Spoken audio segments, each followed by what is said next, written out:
This is the Action Movie Guys podcast, bringing you action movie reviews from across the decades, plus box office numbers and insight like never before. And now, your hosts of the Action Movie Guys podcast, Alex and Nate. Welcome, everyone, to a brand new episode of the Action Movie Guys podcast, episode 183, The Amazing Spider-Man from 2012. I'm your host, Alex Figueroa, and my co-host is Nate from Netflix Reviews. All right, Nate, how long has it been since you've seen Amazing Spider-Man? Dang, you know what? I'll be honest. I wasn't sure, but when I started watching it, I was like, I don't remember none of this stuff like that was happening. Right. So it's been a long time. I remember buying this when it came out on Blu-ray and like 3D Blu-ray, and I don't ever remember putting it in. So I might not have seen this since 2012 when it came out, to be honest. Yeah, you know, it's funny. This movie, I'll say these two movies, right? Because he only had two, right? He didn't have three. Yeah, so these two movies, I would say I had it on, but while I was cleaning the house. So I didn't sit down and watch it when we were doing the rewatch. So to me, it was actually a pretty cool refresher sitting down and watching. But the last time that I actually really saw it was the 3D Blu-ray, because I had the TV, I had the capability, and it looked great. Yeah. I'm not going to lie. It looked actually pretty good, the 3D Blu-ray. Yeah. Yeah. All right. 4K looks nice, to be honest. It does. So. The 4K looks amazing.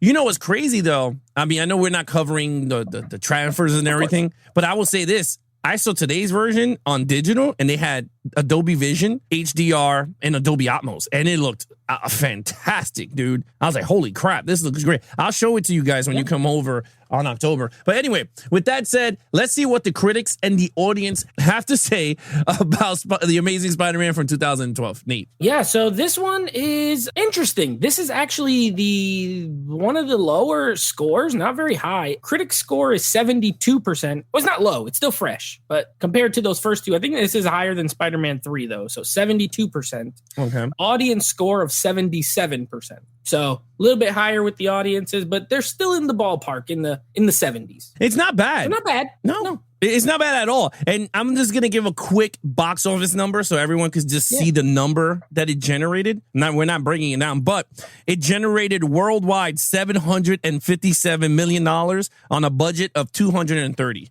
I mean, even if you add in like 50 to 100 million for marketing, it still doubled at least. Yeah. You know? So, it did well. Success. Yeah, there was a sequel. Yeah. So that's true. And this is a reboot. I'll call this one. Reboot. It's a reboot, but I might call it a reimagine, because we're going to break it down, because it's kind of different storyline than the other one. Full on restart. Yeah. We call it a restart. Yes, a restart. So with that said, let's get right into the movie itself and break this sucker down, because I'm dying to get into this one. Lead character, Andrew Garfield, as the first time Peter Parker / Spider-Man. Neat. Well, this is going to be, now that we're watching all these movies together, I didn't think it's a fair comparison. You know, we just watched Tobey Spider-Mans. Now we're up to the Andrew Garfield Spider-Mans. And as far as the first outing is concerned, a couple of things. I said this when we did the other movies, and I'll say it again. I think Andrew Garfield's a better Spider-Man than Tobey Maguire is. In costume, I think he's better. I think they got it more correct than the Sam Raimi movies. His humor is there. The one-liners are there. And while Tobey had in the 3 movies, he had like a very few. In this one movie alone, Andrew Garfield, like I would say 70% of the dialogue he does while in costume is like kind of quippy, jokey, which fits the character. Also, he got the web shooters, which is something that I didn't like about the Raimi movies, and I like about this. Now, as far as Peter Parker, I have not seen this in a long time, and I think he's good as Peter Parker. At least he's more in high school in this movie, which was one of my gripes with the other movie. Yeah. There's more like actual in school. He goes to class. He walks into hallways, more than just the very first scene in the other movie. There's some stupid stuff. I hate the basketball part. I hate basketball in movies in general. If it's not a basketball movie, don't play basketball. Right. This guy does a freaking Dr. J dunk from free throw line, and nobody in the school thinks it's weird. He jumped 37 feet in the air. Also, his interactions with Flash are really weird in this. Like, Flash is way more horrible in this movie than in the first movie. He was a jerk in the first movie, but he's like a super mega bully in this one. And then he's best friends with him. He's giving him hugs in the hallway. He's like, "Hey man, get out of here!" I didn't like that. I'll tell you what I did like though, and this is why my score is going to be what it is. This movie spends a lot more time with him and Uncle Ben and Aunt May than the Tobey Maguire movies did. And they develop the relationship, I think, better than those movies. Like Uncle Ben, and they are better actors in this movie, let's be honest. I don't know the guy who played Uncle Ben in the original one. This one's Martin He was a Sheen. big actor, that guy. I don't know his name. I bet you don't know his name either. I know Martin But I Sheen. know he's a big actor. So he ain't that big. I don't even know who he is. Martin Sheen. Everyone knows Martin Sheen. And Sally Field. I mean, Sally Field's way more famous Mrs. actor, Doubtfire. Oscar winner. She's an Oscar winner. So, it's like a way better actors. And I think Andrew Garfield's a way better actor than Tobey Maguire. Just acting wise. He's way better. So I actually really like the early stuff. Like them, when Uncle Ben dies, I feel like it hurt him more than when he died in the original one. I'm going to give him a 5. I actually really like Andrew Garfield on the whole. I still think he's better as Spider-Man than as Peter, but he's a better Peter than I remember. I actually liked him a lot. So I give him a 5. Well, you know what, man? I am going to be jumping on you with this one. I gave him a 5. Ooh. I liked him. I liked him on this. I really, really liked this. When I sat down and I started to watch it, about like just watching as a review and sucking it in, like how I did with the other one. Like, can I get behind it? I did get behind the Raimi version. Again, different director, different style of movie. This movie's different style. We're gonna talk about that in the storyline. But in terms of the character was handled, I loved him in this way. The way they handled him here remind me of Batman. And the reason why I say that, it was because it was more gritty version of Spider-Man, if you understand what I mean. Like the storylines were very gritty and the characters were more developed than the Sam Raimi. Sam Raimi was more comic book. So it was just like, oh, hi, my name is Peter Parker. And I was like a geek. And it was like, come on, Parker, what are you doing? And they were picking on him. This one didn't. You knew he was a geek. He loved his photography. You saw him taking photos. You saw Gwen Stacy, which was I was so happy. And it wasn't because of Emma Stone. I just love the fact that they got rid of the MJ arc. And I'm like, this is a new character. I was like, this is great for people that don't know who Gwen Stacy is. Everyone knows that she becomes Spider-Gwen, like in the comics or whatever. I never read those, but I know she becomes. In like, I think maybe the Ultimate ones, I think she's a spider. Yeah, so she gets bit. So people you could introduce that origin. So in case they do a future multiverse, she just pops out like Spider-Gwen and you go, oh, is Emma, Stone from that universe. But I liked it. And you're right. Uncle Ben, Sally Fields as Aunt May was so good.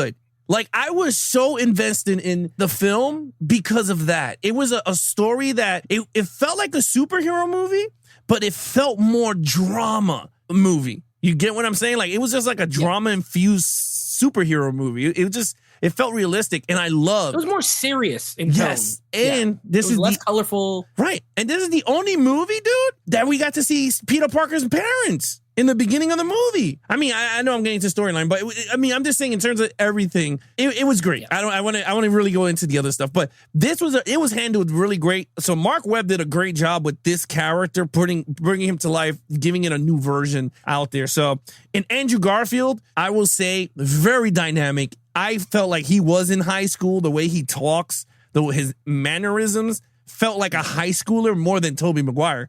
And again, we talked about it. Tobey Maguire was like 40 freaking years old playing a high schooler. So to me, it didn't work as much. But his interaction with Emma Stone was really great because I think they were dating at the time anyway. So I think got they that chemistry. started dating after this or during it, but their chemistry is way better than Tobey and Kirsten Dunst. Yeah. Yeah. Hands down. Anyway, I gave it a 5. You gave it a 5. Main villain, Dr. Connors, lizard dude. Oh, side note also, I love this Spider-Man costume in this movie. I think it looks cooler than the Spider-Man costume from the original, personally. Yeah. I know the original is like the very classic, but this one, it looks sick to me. I think I like it better. Yeah, Kirk Connors, you know what? It's not all perfect here in Amazing Spider-Man land. It can't be all sunshine and rainbows.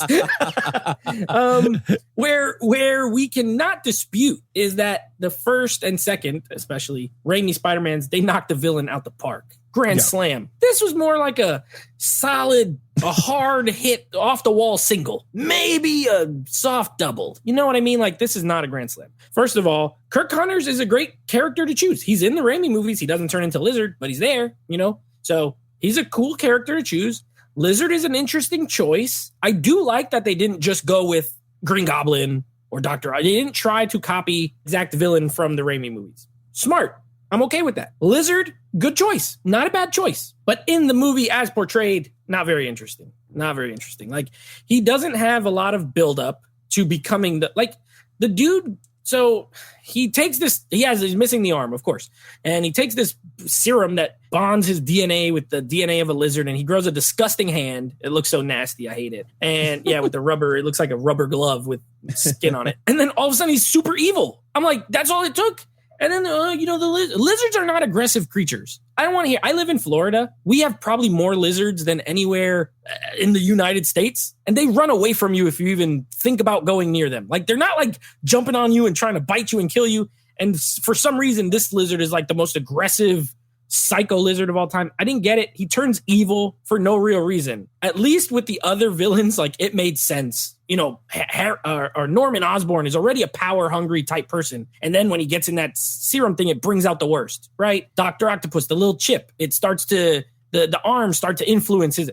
This guy just decides, I'm just going to be bad, and I'm going to make everybody lizards. I didn't like the motivation. He has a little relationship with Peter, but it just fell flat. I think Reese Ifans is the actor. A weird choice. I don't really like him in this. He was kind of dull. I give him a 3. I do think as the lizard, he looks cool. Surprisingly, the CGI held up pretty good. I thought he looked pretty cool. Yes. He's big. He's hulking. I did like the design. And as the lizard, I thought he was actually kind of cool, but I don't like him as a man. Like, as the human version, not as interesting, where the other ones were super interesting. So I gave him a 3. He's not the worst, but he's not even close to the other. All right, so when it comes to the lizard man, dude, I gave him a 4. And this is why I enjoyed him, like, because it was a fresh villain. Like, it wasn't the typical, we're going to start off with, Green Goblin or the new Dr. Ock. Like, it was a new villain. So for me, I didn't know who the hell he was anyway. I don't read the Spider-Man comics. So I was like, oh, this is cool.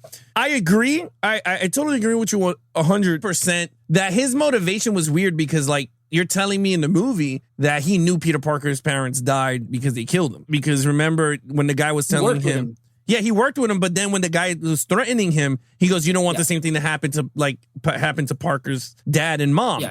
And he knew. So I was like, wait a minute. So you're in this whole conspiracy also. Yeah, there's a whole conspiracy. Yeah, it was like a weird conspiracy with that. But anyway, in terms of the lizard, I gave it a 4 because I did enjoy the lizard. Like, the lizard himself. Like, I agree with you. The human side was not as cool. The interaction with Peter Parker, I thought was going to be more scientific or more like exciting science. Like, I'm not into the whole talking science movies, but I do enjoy the chemistry between the two actors when they start breaking down and you see him getting happy because he's like, "You're a genius, Parker," and you see him all smirking because he's like finally in a room with someone that knows his intellect. You know what I mean? Like when he was with Doc Ock, like you see that between the two characters. He's like, "You're brilliant," and then they have that moment together. I didn't get that with Lizard Man. Like, he was just like, "I worked with your dad." Oh, well, remember when they met for the first time? And he goes, yeah, he's just like, "Wow, this guy's smart." Yeah. And then he goes, "I had to take this phone call." Second in class. Yeah.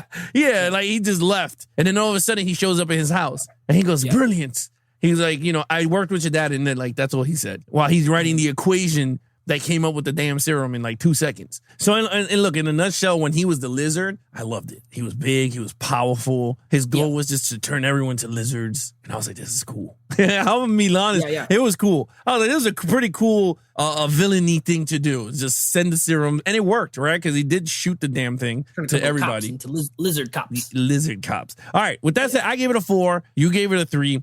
Action sequence. Okay, 4. I gave it a 4. Not a lot, and it takes a while for there to be any action. I'm not saying it necessarily hurts the film, but as an action movie, podcast, I can't sit here and give this a 5. There's not enough. There's not enough action. The action that there is cool. I especially like the fight at the school. I do like that. I thought that was fun in the hallway where they're fighting each other. It's short, but it's cool. One thing I will say, though, at the end when they're fighting on the building, there are some really, really, really cool shots of Spider-Man when he goes over the edge and then he scoops on and he's like climbing up. The way they filmed it, they got way more cool money shots with Spider-Man than the Raimi series. I got to be honest with you. They really did. Like, he looks awesome in a lot of scenes. That being said, you get the fight at the school, you get the fight at the end on the roof, you get the little fight in the sewer. I mean, when I say little, it's literally maybe 90 seconds long. And then they go in the water, and underwater fights are never that exciting. So, and that's about it. There's not much else. Oh, there's the bridge scene, but I mean,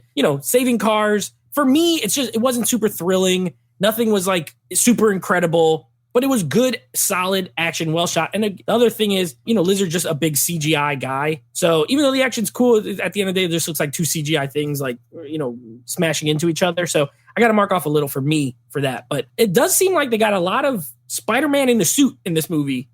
He's not as CGI as you might think. Like, they get a lot of practical Spider-Man doing stuff or at least it looks really, really good. So it's a 4 for me. I liked it, but it's nothing exceptional. Look, I agree with you. I gave it a 4. Not heavy action, but when the action kicks up, I enjoyed the action. I mean, when he whooped the shit out of the cops, when the helicopter was moving and he took the mask off, it was really cool. I think it was cool when he revealed himself to Gwen Stacy's dad. I thought that was a really cool moment. That one was good. The fight in the sewer was very CGI. I wasn't too crazy with. I agree with you on that. The ending I liked a lot. I thought it was really cool, and I do like the swinging thing. Like, it was a very New York thing, like, we're gonna help Spider-Man, and they put all the lining. Oh, yeah, I thought that was cool, though. But it was corny, but it was cool. It worked. Yeah, it worked. Yeah, because he saved his son, which that moment also was really good. He was like, just put on the mask, and you'll feel very powerful. So it was actually pretty cool when he did that. But you're right, it's not as much. They focused more on character development on this one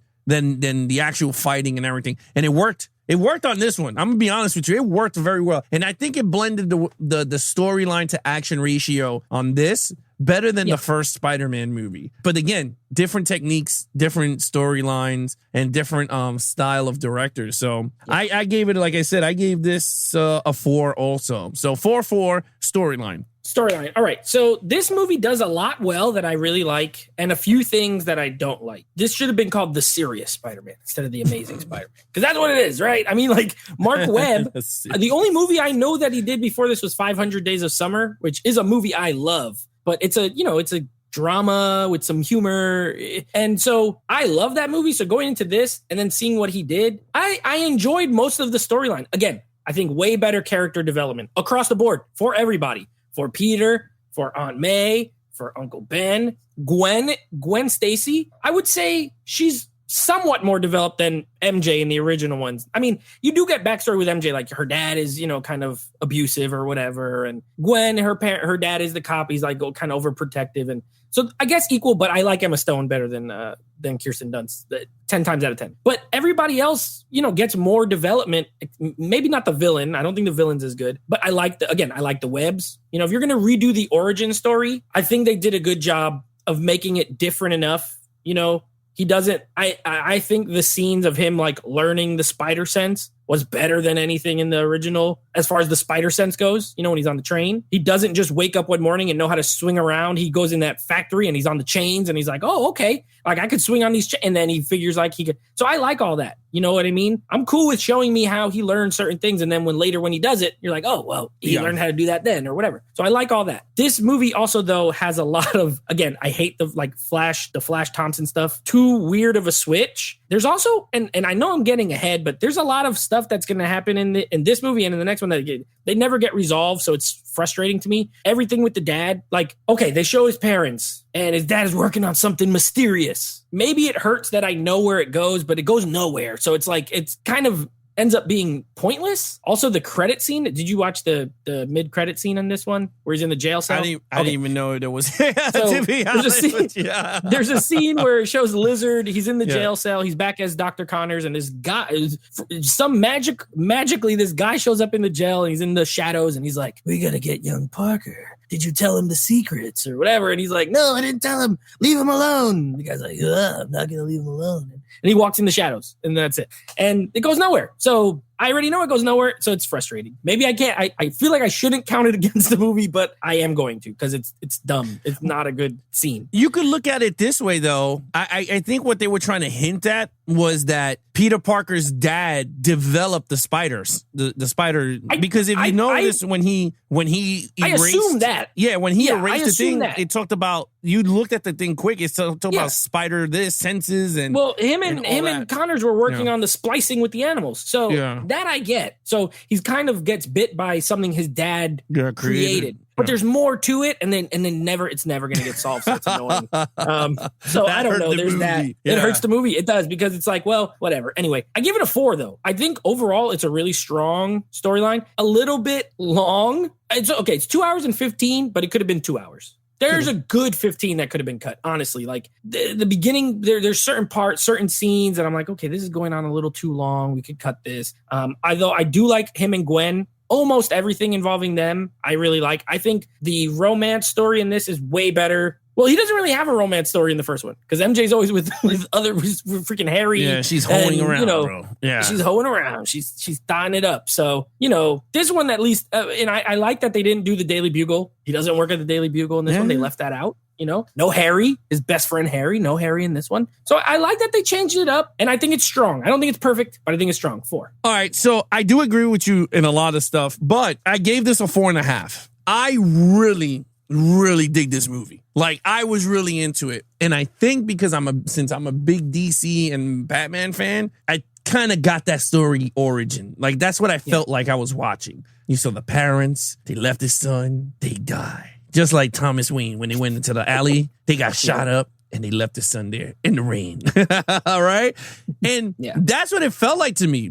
It felt like a Batman movie, but just a Spider-Man version. I love the seriousness. More, to be really honest with you, I know it's going to be a hot take, and I don't know, maybe people are going to go nuts on me. I kind of enjoy this one more than the Raimi's, to be honest. I felt like the character development here, I enjoyed. Don't get me wrong. Those characters, again, those are different styles and stuff, but it was really hard to get behind them. And I know it's 2002 and all this crap. I could get behind this, and it still hold up. To be honest with you, 2022, this came out 2012. 10 years. 10 years. This, to be honest with you, this to me holds up a lot more. I mean, I can't say a lot more than the Sam Raimi one, because they, again, both different style of movies. Sam Raimi's is more ripped from the comics, it feels. Yeah. But this was like a drama with Spider-Man. Yeah, but I think I could watch this one more than the other, because I kind of like the conflict in this, right? Like, he was mopey. I love the fighting with Uncle Ben and him. He left. I love that scene.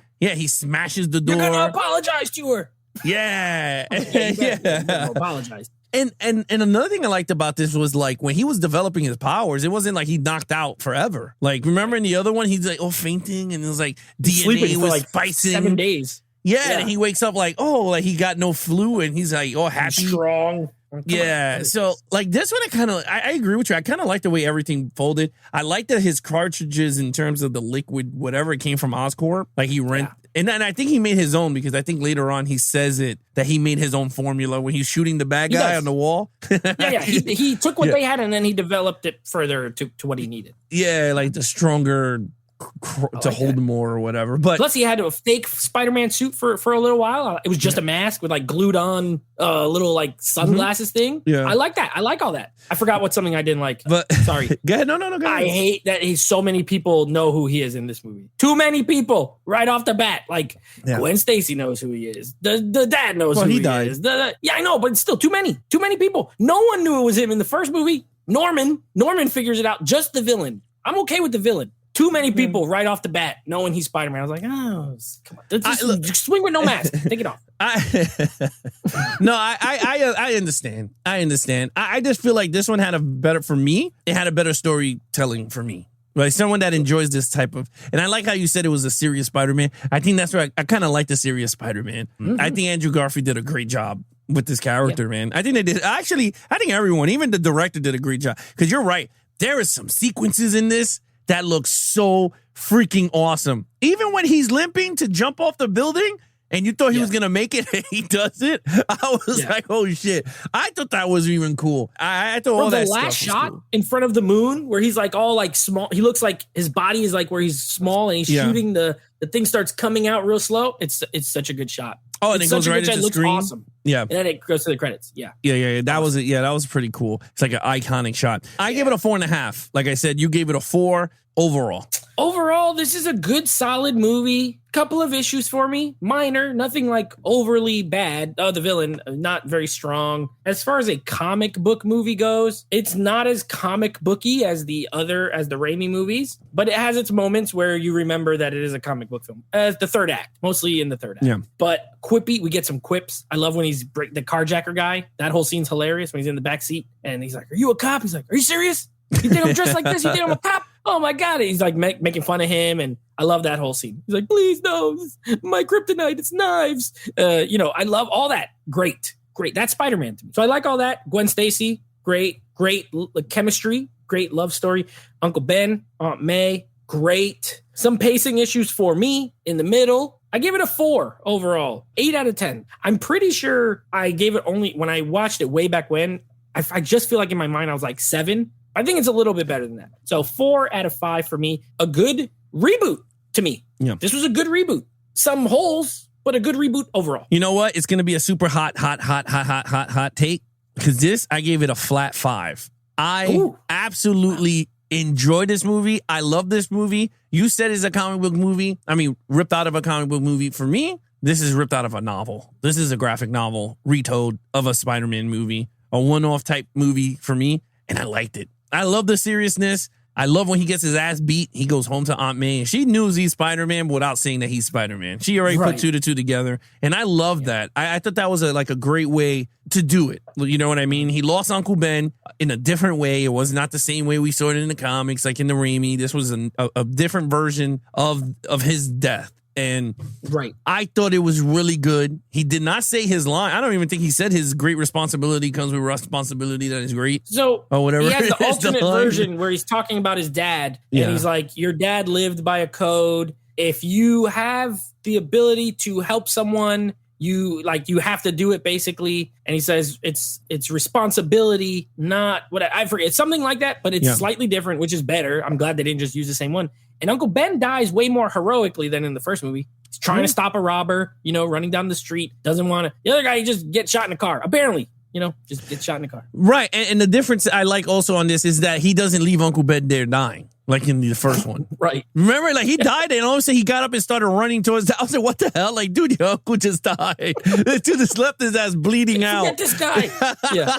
I'll be right back, Uncle Ben. I'll be right back. Take a breather, bud. Right. But I like this one. This was more realistic version of it. You saw it affected him. He did not go after the bad guy like the other one. He just, this was just a different version of it. And again, I think the cinematography was awesome in this movie. There is some awesome shit. When he lands on top of a building and it's that big ass wide angle and he's going through the bag and he's talking to Aunt May, he's like, "Yeah, I'll pick up the eggs." I thought that joint looked all good. Other than that, look, I gave it a 5. You gave it a 4. Total points. My total is a 20 out of a 25. It's good. I like it. I like it better than I remember, to be honest. I remember enjoying it, but I like it slightly better this time. So 20 out of 25. Yeah, mine's a 22.5. I like this movie a lot. And I like the Andrew Garfield, man. I think he's a way better Spider-Man so far than Tobey Maguire in my book. All right, so what is coming up next, Nate? Not going to argue with you. All right, next up we got, we're still cruising with Tom. We're in the car. We're cruising across the country. And our next movie is going to be Night and Day, starring Tom Cruise and Cameron Diaz. And then, of course, next week we got Amazing Spider-Man 2. Now, fun fact. This is the first movie I ever reviewed on YouTube. And when I started doing YouTube, this was the first movie I reviewed. And that was in 2014. So I know when this one came out, 2014. And I do definitely have different thoughts of it now than I did when I saw it. Question, is the video still up? It is. It should be. If you I'm gonna grab it. I'm gonna grab it, clip it. Get a soundbite. I'm gonna get a soundbite of your score so I can put it to the final score. It ain't so gonna be the same. I'll tell you that much. That I reviewed like right out the theater. I've now seen this a couple of times. It ain't the same. But it is still there. If you guys go on YouTube, go to Netflix movie reviews. You can find it. It's there. There you go. And so we're going to be reviewing that next week. All right. I can't wait. I'm so excited. I can't wait. Oh, this is going to be a good one. Other than that, guys, if you want to follow us in our social media accounts, please follow Nate over on Instagram at Netflix Reviews. Check out the podcast with him and his friends called Netflix Movie Reviews. Anything action movie, guys, head over to our official website, www.netflixmoviereviews.com. geeksandflix.com for the video and audio version of the podcast. We have our Patreon. If you want to become a Patreon, see the behind scenes of your favorite podcast episodes, all you gotta do is go to www.geeksandflix.com. We opened up a Facebook account. You could go to facebook.com/geeksandflix, and we're gonna start building up from there also. So other than that, I'm your host, Alex Figueroa, and that is Nate from Nate Flicks Reviews. be awesome to each other and geek out.